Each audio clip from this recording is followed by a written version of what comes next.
আমি জলছবিতে জীবনের গল্প বলতে চেয়েছি। আমি খুব ছোটবেলা থেকে আমার জীবনের ক্যানভাস এঁকেছি এবং সেই ক্যানভাসে রং তুলি বুলিয়েছি একটু একটু করে।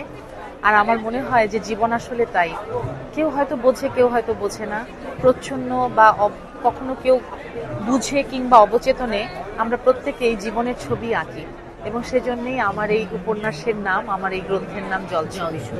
ফারজানা ছবি যেভাবে সবসময় সাবলীল, তার বইটার ভিতরে আমরা অবশ্যই সাবলীলতার ছোঁয়া অবশ্যই পাবো। আমি চেয়েছি আমাদের একদম সমসাময়িক গল্প বলতে, কারণ আমরা অনেক কঠিনকে ভালোবাসতে গিয়ে সহজ আমাদের চোখের বাইরে চলে যায়, আমাদের চোখ এড়িয়ে যায়, তাই না? এমন হয় না? তাই আমার মনে হয়েছে যে আমি খুব সহজ করে আমার দেখা কিছু জীবনের গল্প বলবো। কোনো কোনো জীবন এখানে আমার দেখা, কোনো কোনো জীবন আবার অদেখা, এবং আমরা তো জীবনের সবগুলো রসায়ন সবসময় পরিষ্কার করে বুঝিয়ে বলতে পারি না। অনেক রসায়ন আমাদের অজানাই থেকে যায়, তাই না? অনেক প্রশ্ন থেকে যায় জীবনে, অনেক রহস্য থেকে যায়, অনেক রহস্যময়তা, কোনোটা প্রকৃতিবাদ, কোনোটা নিয়তিবাদ, এবং এই সব কিছুই জলছবিতে চেষ্টা করেছি একটু একটু করে তুলে আনতে। অভিনয় সুবাদে তো আমার নানা ধরনের জীবনের মধ্য দিয়ে পরিভ্রমণ করা হয় প্রতি মুহূর্তে, এবং প্রতি মুহূর্তে হচ্ছে তাই, একদম তাই। এত এত অজস্র চরিত্র দেখেছি, এত মানুষের জীবনের এত টানা পড়ে নিজের মধ্যে ধারণ করেছি প্রতি মুহূর্তে।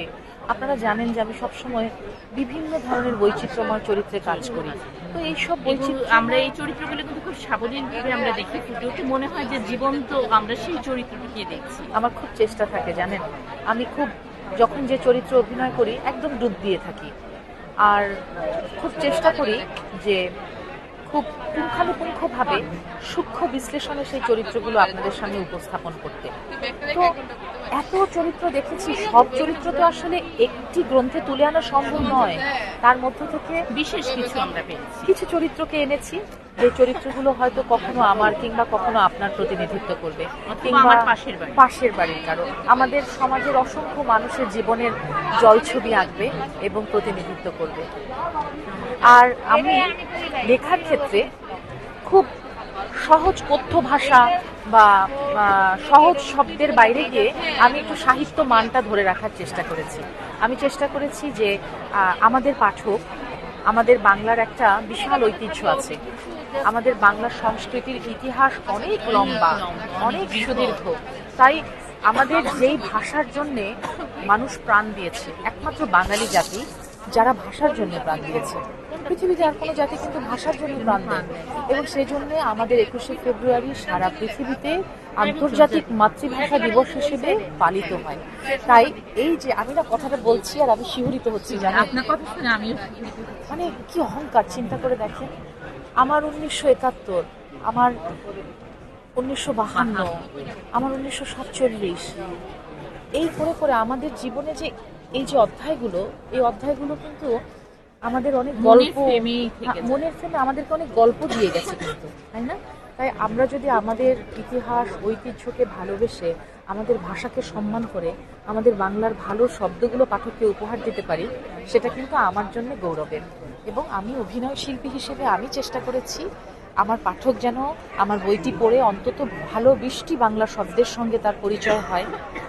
আমার বইটি যদি কোনো স্কুলের ছেলে মেয়ে পড়ে, সে যেন খুব ভালো কিছু বাংলা শব্দ শুনতে পায়, শিখতে পারে। এটাতে কোনো বাধা ধরা আমাদের নেই, আমাদের পাঠক বলতে সকলেই আমরা। হ্যাঁ, একদম তাই। এবং আমাকে আমার বইটি একদম মেলার প্রথম দিন থেকে মেলা এসছে, এবং অনেক পাঠকের কাছে ইতিমধ্যে পৌঁছে গেছে। আপনার হাসি সে কথা বলে দিচ্ছে, প্রাণবন্ত হাসি। পৌঁছে যাওয়ার পরে পাঠকরা এখন আমাকে তাদের মতামত জানাচ্ছেন, কেউ লিখে জানাচ্ছেন, কেউ টেক্সট করছেন, কেউ ফোনে জানাচ্ছেন, কেউ কেউ এসে জানাচ্ছেন। আপনি ভেবে দেখেন যে এটাই তো আমার সার্থকতা, জগৎ থেকে নতুন লেখক হিসেবে। একদম তাই। আমি এই মেলা থেকে এবার যা কিছু আমার প্রাপ্তিযোগ হলো, তা আমার জীবনে অমূল্য সম্পদ হয়ে থাকবে, এটা আমি বোঝাতে পারবো না। এবং পেয়ে যাবো এখন থেকে।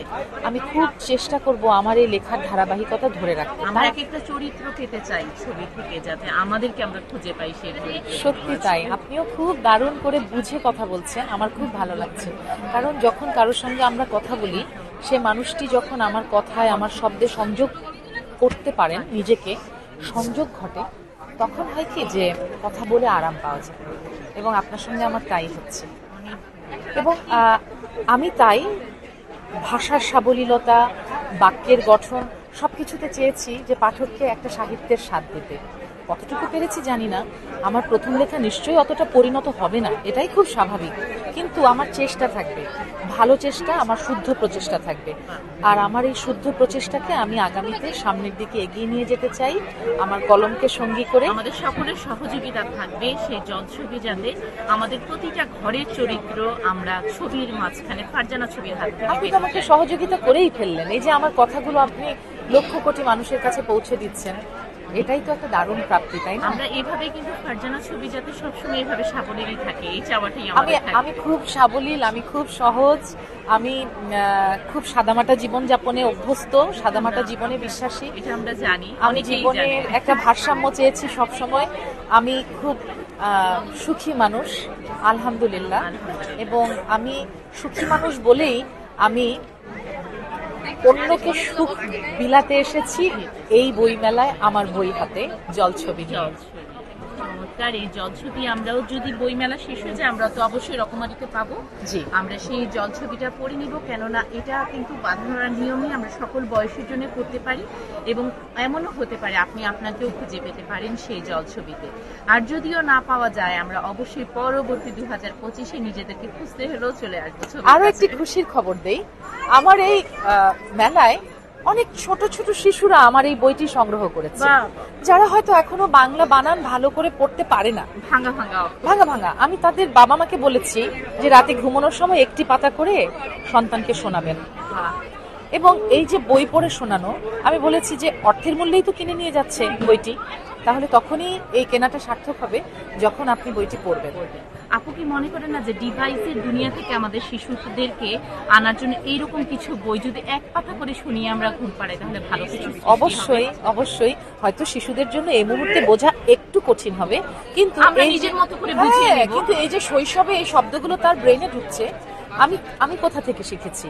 নিশ্চয়ই কোনো না কোনো সময় আমার যাপিত জীবনে আমি শব্দগুলোকে আমার মস্তিষ্ক কালেক্ট করেছে, তাই না, নিজের গ্রহণ মনে করেছে, গেঁথে রয়েছে সেটা। ধারণ করেছে।